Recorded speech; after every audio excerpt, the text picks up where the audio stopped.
안녕하세요. 동일간 주스터디 동정민 앵커입니다. 박사님들, 자, 어서 오십시오. 대장동 개발 비리 사건, 2021년 12월부터 시작된 재판이 1심 재판이 이제야 끝이 보입니다. 지난 시간 말씀드렸다시피 지난 시간에 제가 최종 풀 대장동 대화 스토리, 풀 스토리 전해드렸어요. 네, 거기에 대한 판결이 나올 겁니다. 못 보신 분들은 지난 편 보시면 한 방에 머릿속에 싹 정리가 되실 겁니다. 자, 2021년 12월에 시작된 재판이 10월 31일에 끝이 납니다. 이때 1심 선고, 물론 2심이 있고 대법원까지 가니까 더 남았지만 어쨌든 첫 번째로 성적표를 받는 거예요. 자, 1심 선고 전에 2025년 6월 대장동 일당 5명이 한자리에 섰습니다. 그리고는 최후 진술을 합니다. 제가 오늘 이 최후 진술 내용을 전해드릴 겁니다. 여러분, 한때는 그죠? 일확천금을 꿈꾸며 함께 친했을 이 5명, 어떤 내용일지 참 기가 막힙니다. 희로애락이 다 들어있는데요. 엑기스만 볼까요? 맛보기로. 김만배, 허황된 말을 했던 걸 후회합니다. 최우진 씨도 한 얘기예요. 판사에게. 유동규, 다 이재명의 성공을 위해 한 일입니다. 남욱, 처음엔 형들이 미웠습니다. 정영학, 어쩔 수 없이 성남시 선택을 따랐습니다. 정민용, 저는 아무것도 몰랐습니다. 궁금하지 않으십니까? 이들이 뭐라고 했는지 지금 시작합니다. 동투더 뉴스. 자, 대장동 5인방 중에 가장 먼저 최후 진술에 나선 사람은 바로 이 사람입니다. 유동규. 자, 어떤 사람이에요, 이 사람? 분당에서 한솔 5단지 리모델링 조합장을 하다가 성남시장 선거에 출마한 이재명 성남시장과 알게 되죠. 그리고 나서는 이재명 대통령이 성남시장으로 당선되면서 성남도시개발공사 기획본부장을 지냅니다. 그러면서 이 대장동 사업을 이제 함께 하는 거죠. 그리고 이재명 대통령이 경기지사 가면서 경기관광공사 사장을 하다가 대장동 다른 5인방 중 한 명인 정민용과 함께 유원홀딩스에서 일을 하는 요 성남도시개발공사 할 때 벌어진 일이죠. 대장동 때. 뭐라고 했을까요? 최후 진술입니다. 이재명이라는 정치인을 알게 되고 이재명의 정치적 성공을 위해서 내가 해야 되는 일에 가담하면서 많은 범죄에 연루됐습니다. 아마 먼저 가신 비서실장도 저와 비슷한 일을 겪었고, 그러니까 이재명 대통령이 비서실장 하다가 이제 극단적 선택하신 분을 얘기하는 거예요. 감당하기 힘들어 극단적인 선택을 한 걸로 보입니다. 저도 같은 길을 가려고 수차례 시도한 바 있습니다. 저도 잘못한 책임이 있기에 그에 대한 처벌을 달게 받겠지만 저는 잘못은 나의 금전적인 이익이 아니라 이재명 성공을 위해서 그런 겁니다. 428억 원. 이게 뭐냐면 지난 시간 보신 분들은 알겠지만 김만배가 대장동 관련해서 많은 돈을 벌게 되면서 그 대가로 뭐 절반은 그분 목, 뭐 저수지 얘기 나왔던 게 누구 이쪽이게 그게 지금 이재명 성남시장이라는 얘기도 있고 정진상 김용이라는 얘기도 있고 유동규라는 얘기도 있고 막 그렇잖아요. 네. 그 428억 얘기하는 거예요. 그게 만약에 제 돈이었다면 제가 퇴직한 후에 김만배에 계속 요구를 했지 않겠습니까? 달라고? 저는 그런 적이 없습니다. 김만배도 유동규가 감히 나에게 돈을 요구할 수 있었겠느냐라고 말했습니다. 그때 신부는 정진상, 이재명, 김만배가 같은 쿼터 수준이었고 나는 거기에 한참 못 미치는, 그러니까 흔히 말하는 이렇게 뭐 약간 부하 개념이었다는 거예요. 자기가 이재명, 정진상급이 아니었다는 거예요. 제가 빚을 지어가면서 이재명에게 누를 끼치지 않으려고 저는 노력하면서 살아왔습니다. 재판장님, 이 부분 참작해 주십시오. 저는 아직 미성년 딸이 있습니다. 부양 의무도 있습니다. 깊이 많이 반성하고 있습니다. 국민들께 송구합니다. 이게 최후 진술입니다. 변호인 것까지 같이 보죠. 유동규 변호인의 최후 변론입니다. 유동규 피고인은 현재 배임 범죄를 인정하고 있습니다. 무슨 말이에요? 내가 얘네들한테 특혜를 주면서 성남시에 손해를 끼친 게 맞아요. 인정하고 있습니다. 그렇다고 이재명 정진상에게 떠넘기는 건 결코 아니라는 걸 말하고 싶습니다. 피고인은 이재명 성남시장이 당선된 후에 공사본부장 지위에서 위례와 대장동 사업 등 실무를 담당했습니다. 그런데 유동규는 공기업 직원이 아니라 이재명의 정치적 동료였습니다. 피고인은 이재명의 지시를 절대적으로 따르는 위치였다는 겁니다. 이재명이 앉힌 자리, 유동규는 이재명 성남시장이 시킨 대로 하는 자리였다는 거예요. 정진상은 대외적으로는 성남시 비서였으나 밤의 시장으로 불릴 정도로 강력한 권한을 가졌습니다. 피고인은 정진상, 이재명의 지시를 받았고 의사결정을 내릴 수 있는 입장이 아니었습니다. 공사는 성남시의 지휘 감독 아래 있습니다.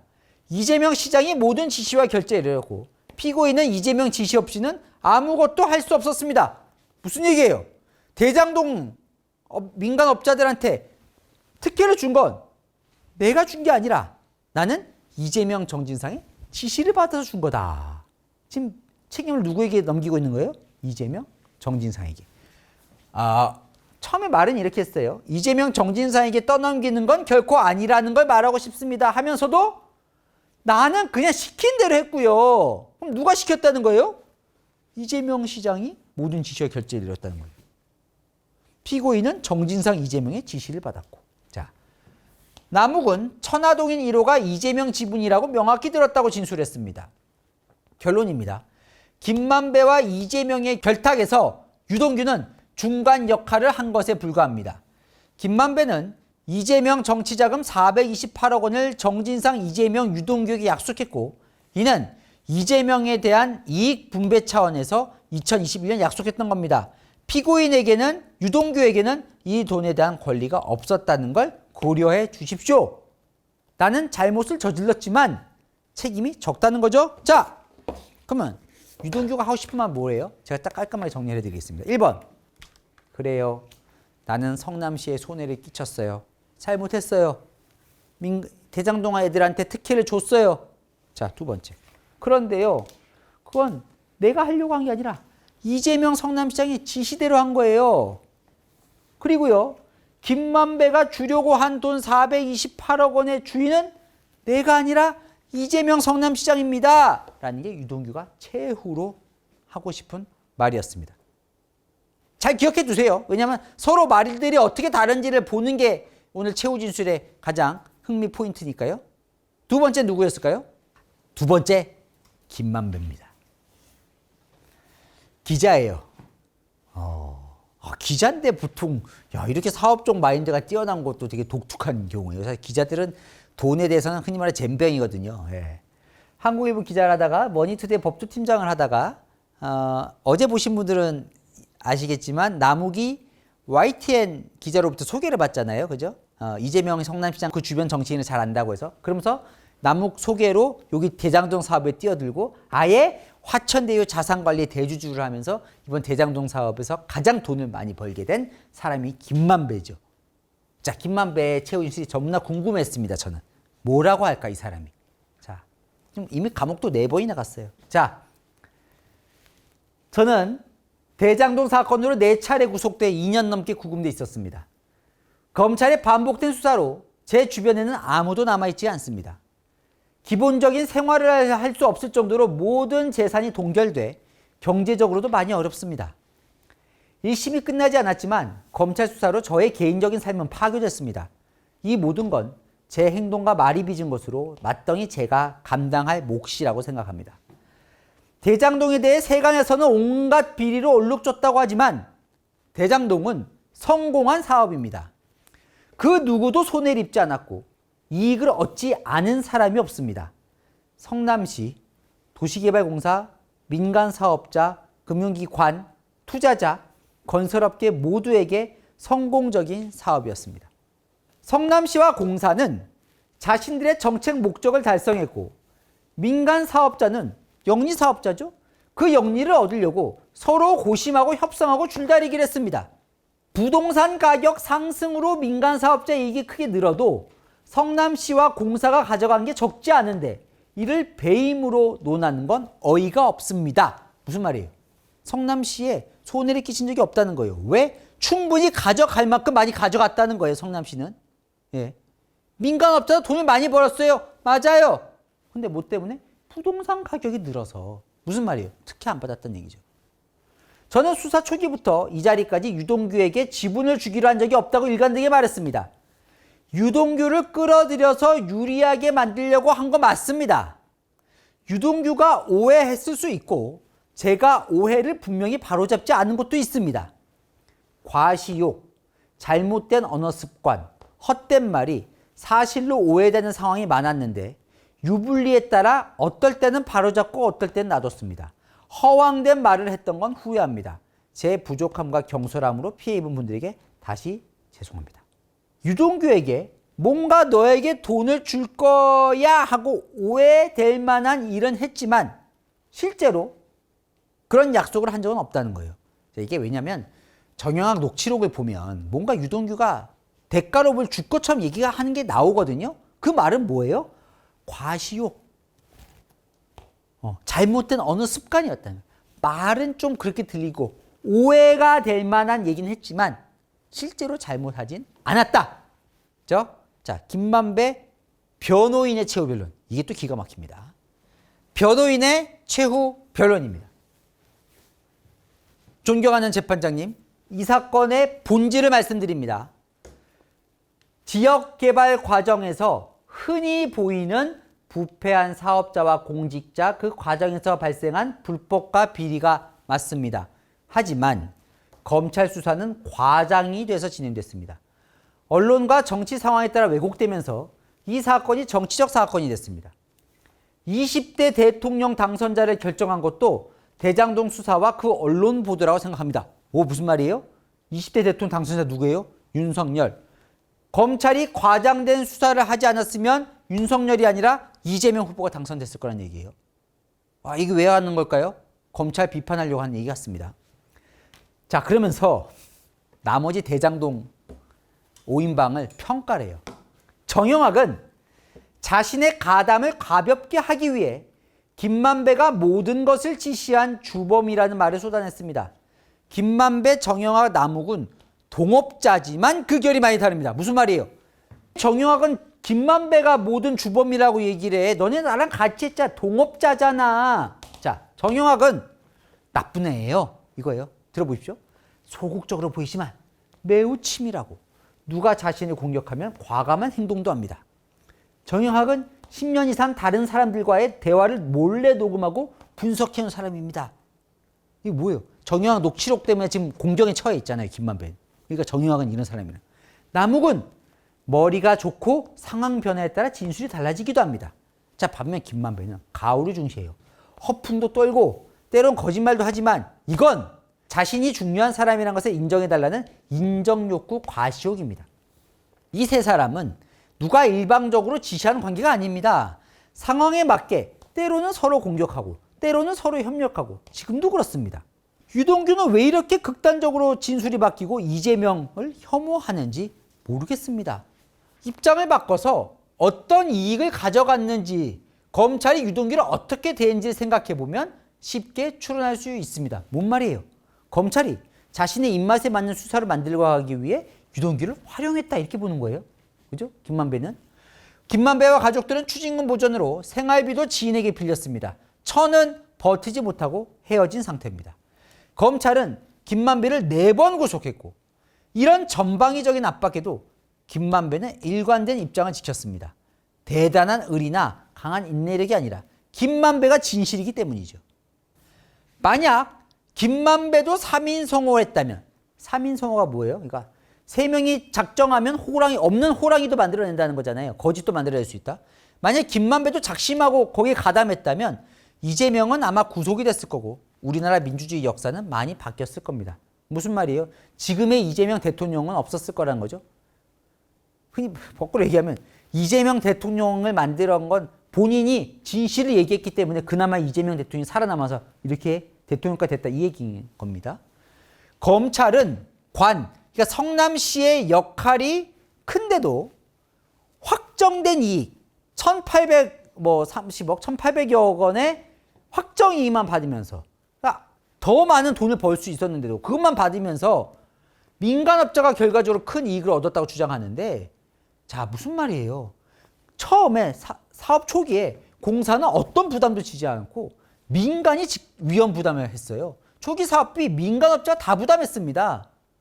그런 리스크를 감수한 민간업자가 돈을 더 많이 버는 건 당연한 거예요. 공수사실 전제부터 잘못된 겁니다. 그리고요, 피고인은 화천대유가 지급할 수 없는 428억 원 뇌물을 약속한 적도 없고 유동규에도 준 적도 없어요. 부디 피고인 김만배에게 그의 행위에 걸맞은 책임만을 부과해 주실 것을 요청합니다. 자, 김만배가 하고 싶은 말은 뭐예요? 1번 정영학과 남욱이 내게 뒤집어 씌우고 있다. 내가 다 했다고. 같이 해놓고. 두 번째, 대장동 사업은 특혜가 아니라 성공한 사업이다. 모두가 성공한 사업이에요. 허언과 가시였을 뿐 나는 돈을 준다고 약속한 적도 없고 준 적도 없다. 유동규와 완전히 다르죠. 완전히 다릅니다. 김만배 입장에서는 모든 화살은 지금 김만배로 오고 있습니다. 자, 김만배가 특혜를 받는 모든 것을 주도했고 협상을 통해서 자, 그렇게 해서 가장 많은 이익을 얻었고 그 대가로 뇌물을 주려고 했다. 그 중심에 다 김만배가 있어요. 김만배의 논리는 뭐예요? 특혜 아니에요. 자, 원래 그런 거예요, 사업은. 이건 성공한 사업이니까요. 이익 본 건 맞아요. 근데 특혜가 아니잖아요. 내가 왜 뇌물을 줘요? 뇌물 준 적 없어요. 이 사업이 성공해서 나는 돈을 번 거예요. 그 과정에서 이런 걸로 좀 의심이 되는 말들이 기록이 되어 있는 건 있는데 그건 나의 허언과 과시였을 뿐이에요. 세 번째 넘어갑니다. 자, 세 번째 남욱입니다. 변호사죠. 가장 먼저 대장동 개발에 뛰어든 사람입니다. 자, C7이라는 원래는 C7이라는 개발업체가 원주민과 함께 대장동 개발을 하려고 했는데 거기에 자문단으로 들어가고요. 그러다가 그 사람이 구속되면서 본인이 이 회사 인수한 다음에 이 판교 프로젝트 금융투자 대표라는 걸 세워서 미래 신도시도 참여를 하고 대장도 참여를 하다가 김만배한테 주도권을 뺏기면서 그래도 뺏겼지만 화천대유 이사와 천화동인 4호로 돈을 법니다. 자, 남욱의 최후 진술입니다. 건국 이래 최대 사건이라는 대장동 사건 주범으로 4년 전에 제가 이 자리에 섰습니다. 그저께 그러니까 그 최후 진술하는 그저께 가족들이 귀국해 대장동 사건 터진 후 4년 만에 처음으로 가족들을 만나게 됐고 지난 이틀 동안 제 아이들과 1분이 아까울 정도로 시간을 보냈습니다. 4년 사이 아이들은 머리 하나가 커져 있었습니다. 한참 아빠가 옆에 있어야 할 시기에 같이 못 있어준 것도 제 책임입니다. 다 뭐가 들어있어요? 유동규는 미성년 딸이 있어요. 김만배는 제 처가 떠났습니다. 남욱은 4년 만에 아이들을 만났어요. 자, 이게 다 뭐예요? 재판장에게 감정이 호소하는 거죠. 처음에는 형들이 미웠습니다. 제가 제일 동생이어서 양보하고 져주었는데 왜 저렇게까지 행동하는지 이해가 안 됐습니다. 형들이 누구예요? 김만배, 유동규. 돌아보면 그 또한 제 책임입니다. 그로 인해 국민 분노와 나라의 혼란을 가중시켰습니다. 이 자리를 빌려 제 잘못된 판단에 대해 깊이 사죄의 말씀드립니다. 올해 재판이 진행되면서 어떤 게 진실이고 어떤 게 오해와 거짓인지 판단을 하실 거라고 믿습니다.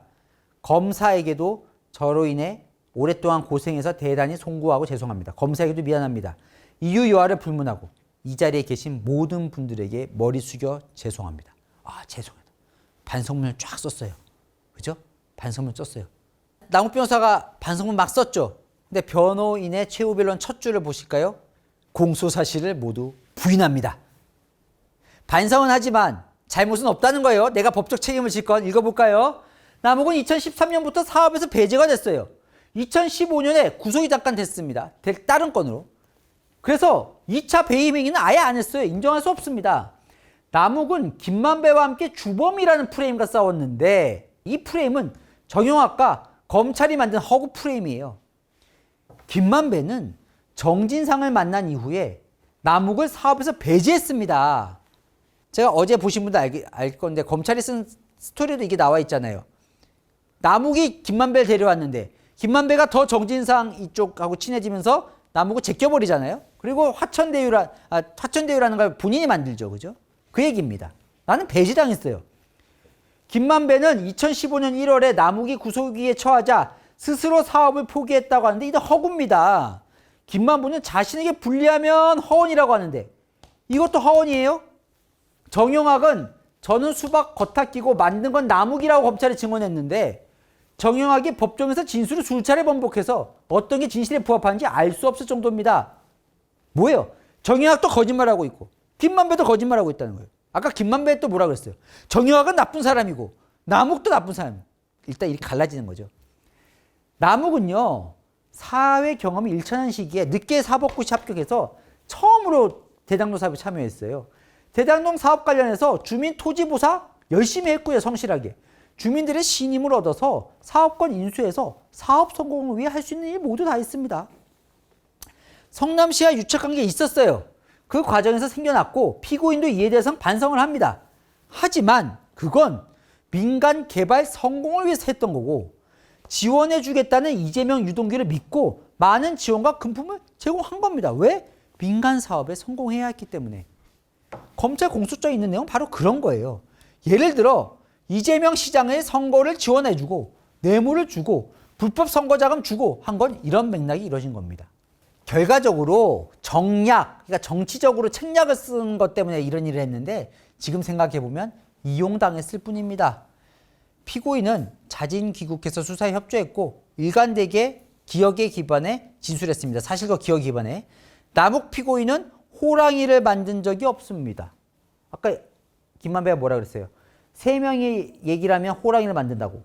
남욱이 거짓말하고 있다는 거죠. 근데 남욱은 거짓말한 적이 없습니다. 무죄를 선고해 주기 바랍니다. 자, 남욱이 하고 싶은 얘기는 뭐예요? 3가지입니다. 첫 번째, 나는 대장동 사업에서 배제됐다. 다 김만배가 한 거예요. 자, 날 주범으로 지목한 김만배와 정유학의 진술은 거짓이에요. 그런데 제가 유동규와 이재명을 믿고 불법 지원을 한 적은 있어요. 자, 무슨 말이에요? 대장동 사업은 김만배랑 정유학이 한 거고 결과적으로 난 이용당했을 뿐이에요. 그러니까 나는 열심히 일만 했는데 이익은 다 김만배가 가져갔고 내가 이재명 유동규 도운 건 맞는데 그건 그 사람들 지원해 주려고 사업 잘 되려고 한 거예요. 그게 무슨 얘기냐면 지금 이 재판이 뭐냐면요. 배임과 이해충돌 재판입니다. 그러니까 성남시에 손해를 끼쳤냐 이해충돌이 있느냐 그 부분에 있어서 본인 잘못이 없다는 거예요. 그 성남시에 손해를 끼친 건 김만배, 유동규, 이재명이라는 거죠. 보셨습니까? 자, 4번째 정영학입니다. 자, 정영학 회계사지요. 남욱과 함께 제일 초창기에 C7에 가서 개발 자문단을 하면서 대장동 사업에 참여를 했고 판교 프로젝트 금융투자 아까 남욱이 만든 거기 공동대표를 하다가 천화동인 5호에 참여를 하죠. 김만배 변호인이 뭐라 그랬습니까? 때로는 공격적이고 때로는 치밀한 사람이다. 자, 뭐라고 했을까요? 정영학의 최후 진술입니다. 오랜 기간 공들여서 준비한 대장동 사업에서 어떻게든 사업자로 살기 위해 적절하지 못한 행위란 건 죄송하고 그로 인해 이렇게 기소돼 재판을 받게 된 걸 진심으로 후회하고 반성합니다. 성남시는 주민 기대와 달리 공영개발과 결합개발을 추진했습니다. 주민과 민간은 어쩔 수 없이 성남시의 방식을 따른 겁니다. 원래는 민간만 하고 싶어 했는데 성남시가 안 받아들여서 못했다는 거죠. 민간 사업자의 구역계획 변경 요청 등도 받아들여지지 않는 등 주민과 민간업자 요구가 대부분 반영되지 않는 사업이었습니다. 대장동 사업은 부동산 경기가 좋지 않을 때 시작을 했고 성남시와 공사가 요구한 공공기여를 다 반영한 상황에서 진행돼 민간업자는 당초 막대한 이익을 예상하지 못했습니다. 민간이 대장동 사업에서 비교적 많은 이익을 본 건 사업 초기에 예상하지 못한 부동산 가격 폭등 덕분입니다. 무슨 말이에요? 성남시와 성남도시개발공사는 민간이 요구를 받아들이지 않았다는 거예요. 자기들은 힘든 상황에서 사업을 시작을 했고 성남시는 많이 내놔라. 그래서 자기 힘들었다는 거예요. 내가 돈을 많이 번 건 이들로부터 혜택을 받아서가 아니라 사업 초기 예상 못한 부동산 가격 폭등 덕분이라는 거예요. 문재인 정부 때 폭등했었던 그 덕분이라는 거죠. 대장동 공모지침은 우리 쪽에 유리한 게 아니라 공사에 유리하게 돼 있었습니다. 우리 컨소시엄이 된 건 임대주택 부지, 그러니까 임대를 많이 주는 그 금액이 가장 높았기 때문에 선정된 겁니다. 아무쪼록 위와 같은 사정을 고려해 억울한 마음 없도록 판단해 주시기 바랍니다. 핵심 뭐예요? 우리는 성남시로부터 특혜를 받은 적이 없다. 변호인의 최후 변론입니다. 성남시와 공사는 이재명 시장 당선 후에 비용을 들이지 않고 개발을 추진했습니다. 대장동 사업을 통해 공원을 조성하려고 했습니다. 민간의 이익을 빼오려고 했던 거죠. 성남시와 공사는 리스크를 최소화하고 안정적으로 이익을 얻으려고 확정 이익 방식을 자체적으로 선택해 유례없는 막대한 이익을 얻었습니다. 민간업자들은 대장동 사업에서 배제되지 않기 위해 유동규 등과 관계를 맺고 부적절한 행위를 한 건 맞습니다. 그런 목적을 넘어서 대장동 개발 진행 과정에서 공사가 가져갈 이익을 민간이 취득하겠다는 생각을 가진 적은 없습니다. 무죄를 선고해 주시길 바랍니다. 자, 무슨 얘기예요? 민간업자 입장에서 성남시 공사가 나쁜 사람이란 얘기예요. 그죠? 자기들 공원 조성하려고 최대한 돈도 하나도 안 들이고 민간 이익을 빼려고 했어. 리스크도 최소화하고. 그 돈 엄청 유례 없이 막당한 이익도 받아가고. 그죠? 무슨 얘기예요? 1번. 대장동 사업으로 돈을 번 건 성남시의 특혜 때문이 아니라 부동산 폭등 덕분이라고요. 지금 뭐예요? 핵심은 성남시가 손해를 본 거냐 아닌 거냐 이거잖아요. 정영학은 뭐예요? 손해 안 봤는데요. 물론 유동규와 부적정이라는 행위는 했어요. 네. 대장동 사업에서 배제되지 않기 위해 부적정이라는 행위를 했지만 결과적으로는 성남시는 막대한 이득을 얻었어요. 우리 덕분에. 성남시가 손해본 거 아니에요. 우리는 특혜도 안 받았고 막대한 이익도 갖다 줬습니다. 라는 거예요. 완전히 부인하는 거죠.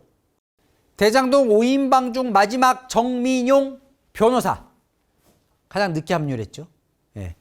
남욱 변호사의 후배. 성남도시개발공사에 들어가서 투자사업팀장, 전략사업실장을 하면서 대장동 사업자들, 그 당시 성남했들, 하나은행과 그 컨소시엄이 대장동 사업을 따내는데 역할을 한 어쨌든 심사위원이었으니까. 예. 그리고는 유원홀딩스라는 회사를 유동규와 같이 차려서 대표를 지낸 정민용. 최후 진술 들어볼까요? 대장동 사업 초창기에 썼던 일기를 다시 보면서 다른 사람들이 보기엔 부적절하게 볼 수 있는 행위가 있었을 수도 있겠구나. 나는 떳떳하지만 내가 아무리 떳떳해도 제3자가 생각하는 그림 안에선 충분히 오해를 할 만할 수도 있겠다고 생각했습니다. 하지만 핵심 뭐예요? 난 떳떳하다는 거죠. 수사 과정에서 검사님에게 물었습니다. 왜 저를 기소하셨습니까? 저에 대한 기소가 필요하셨습니까? 검사님께서 한참 쳐다보다가 이렇게 말했습니다. 판사님께서 현명하게 판단하실 겁니다. 걱정하지 마세요. 판사님께서 현명하게 판단해 주실 거라고 생각합니다. 검사도 너 괜찮아. 걱정하지 마. 무죄일 거야. 라고 얘기를 했으니까 판사님 현명하게 무죄 내려주세요. 라는 거죠. 그럼 왜 무죄라는 걸까요? 변호인의 최후 변론입니다. 아이, 이런 얘기를 꼭 하네요. 그죠? 피고인은 30개월 아이 아빠에서 7살 어린이 아빠가 될 동안 견뎠습니다. 뭐예요? 애가 7살 될 동안 이 재판 때문에 힘들었던 얘기예요. 결론은. 정민용은 2014년 11월 이전 상황은 아예 모르고 유동규와 민간 사이 관계, 이재명 정진상 관계 아무것도 몰랐어요. 정민용이 아는 건 2017년 이후에 남욱을 통해 들은 것. 그러니까 정민용이 대장동 사업자를 성남도시개발공사에서 사업자를 준 게 2015년인데 그때는 아무것도 몰랐고 이 관계를 2017년 이후에 다 끝난 이후에 남욱을 통해 좀 들었고 2020년 부친상 조문으로 온 유동규와 다시 만나면서 유동규를 통해 들어서 안 내용뿐입니다. 사정이 이래서 정민용은 재판에서 서로 맞지 않는 진술과 증언이 난무하는 중에도 지금 다 다르잖아요. 증언이. 어느 게 진실인지 모릅니다. 정민용에게 남욱은 친형 같은 존재고 정영학은 개발사업 전문가고 유동규는 직장 상사입니다. 그죠? 성남도시개발공사를 집어넣은 건 남욱. 근데 남욱은 친형 같은 존재고 서강대 후배니까. 직장 상사. 왜? 유동규가 성남도시개발공사 본부장이었으니까. 직장 상사였어요. 유동규, 남욱, 정영학, 김만배 사회 대화 내용은 전혀 알지 못했고 자신이 담당한 업무는 성남시가 부여한 업무로 알았고 공정하고 공사 이익을 위해 만들어진 것이라 생각한 지침서 특정 업자를 위해 만들어졌다고 생각할 여지가 없었습니다. 내가 대장동 사업자 특혜 주려고 그 공모 지침 만들고 심사위원회에서 점수 준 거 아니란 얘기예요. 내가 돈을 좀 받았어요. 남욱으로부터 2016년에. 근데 그건 부친 요양 간병비 지원으로 사적 친분, 그러니까 친형 같은 존재니까. 그래서 받은 거지 뇌물이 아니었습니다. 정민용은 공사의 업무 지시에 따라 업무를 했을 뿐 정영학과 남욱에게 업무와 관련된 부탁을 받은 적도 없고 내가 거기에서 관련한 적도 없습니다. 정민용에겐 배임의 고의도 인정하기 어렵습니다. 공소사실 전부에 대해서 무죄를 선고해 주십시오. 자, 뭐예요? 정민용이 하고 싶은 말입니다. 나는 아무것도 몰라요. 몰랐어요, 난. 그냥 지시대로 열심히 일만 한 거예요. 성남도시개발공사에서 공사를 열심히 한 거예요. 내가 돈을 좀 받은 건 선의로, 남욱이 선의로 준 돈만 받은 거예요. 이게 무슨 얘기냐면 결과적으로는 남욱은 사업자고 대장동 사업자고 정민용은 성남도시개발공사에서 일한 공사 측 인사잖아요. 네. 그러니까 남욱한테 돈을 받은 게 마치 대장동 사업 준 거에 대한 뇌물로 지금 생각할 수 있는 거잖아요. 그죠? 직무 관련 뇌물. 그게 아니라 형이 나한테 사적인 친분으로 우리 아버지 간병비 내가 힘드니까 좀 준 거예요. 그 얘기예요. 네. 그리고 나는 성남도시개발공사 일반 열심히 했어요.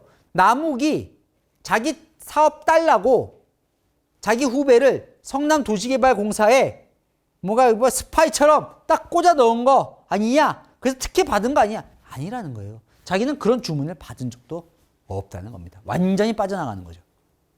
동투더 뉴스. 자, 한때 함께 참 밝은 미래를 꿈꿨던 5명이 이렇게 달라졌습니다. 예. 특혜 맞다. 난 성남시에 손해를 끼쳤다는 유동규. 특혜 아니다. 대장동은 그냥 성공한 사업이랐다는 김만배. 자, 오히려 성남시는 막대한 이익을 얻었다는 정영학. 근데 어떻게 보면 김만배, 정영학은 그 이재명 대통령이나 정진상, 김용 여기와 같은 목소리가 되네요. 결과적으로는. 예, 그죠? 그리고 김만배가 돈을 주려고 했고 그건 내가 아닌 이재명 대통령에게 준 거라는 유동규. 그거 비슷한 건 허언이었다는 김만배. 그죠? 정영학과 남욱이 나한테 뒤집어 씌웠다는 김만배. 날 주범으로 지목한 김만배, 정영학 진술은 거짓이라는 남욱. 김만배는 이게 둘이 동업해놓고 딴소리. 남욱, 나는 대장동 사업에서 배제돼서 김만배 혼자 다 했는데 왜 나한테 뒤집어 씌우냐. 그죠? 그 사이에서 난 아무것도 몰랐다는 정민용. 자, 결과적으로는 다 서로를 향해 일단 화살을 겨누고 있는데 다 무죄를 주장하면서 검찰의 구형은 이렇습니다. 유동규, 징역 7년 벌금 17억, 추징금 8억 5천만 원. 김만배, 징역 12년, 추징금 6,112억 원. 남욱, 징역 7년, 추징금 1,011억 원. 정영학, 징역 10년, 추징금 647억. 정민용, 징역 5년, 추징금 37억 원. 다 서로 부인했지만 검찰은 다 잘못했다. 이렇게 얘기로 지금 구형을 한 겁니다. 자, 그 결과는요. 10월 31일 1심 판결로 나올 겁니다. 자, 검찰은 이렇게 구형했지만 자, 판사가 보기에 이 사람 말이 맞네? 그럼 여길 깎아줄 거고 이 사람 말이 맞네? 이렇게 깎아줄 거예요. 너무 궁금하지 않습니까? 5명 중에 누구의 손을 들어줄 건지 1심 판사가 자, 10월 30일에 결과 나오면 다시 알려드리겠습니다. 퀴즈 나갑니다. 대장동 5인방이 10월 말 1심 선고를 앞두고 있는 사건은 1번 선거법 위반, 2번 불법 대북 송금, 3번 법인카드 유용, 4번 대장동 개발 비리. 자, 제가 무슨 5인방 하는 게 아마 힌트가 될 것 같습니다. 정답 아시는 분은 댓글 남겨주시면 5분 추첨해서 선물 드리겠습니다. 자, 아시죠? 평일 오후 7시엔 뉴스데이, 주말 오후 3시엔 동인간 뉴스터디. 오늘 순서 여기까지입니다. 감사합니다.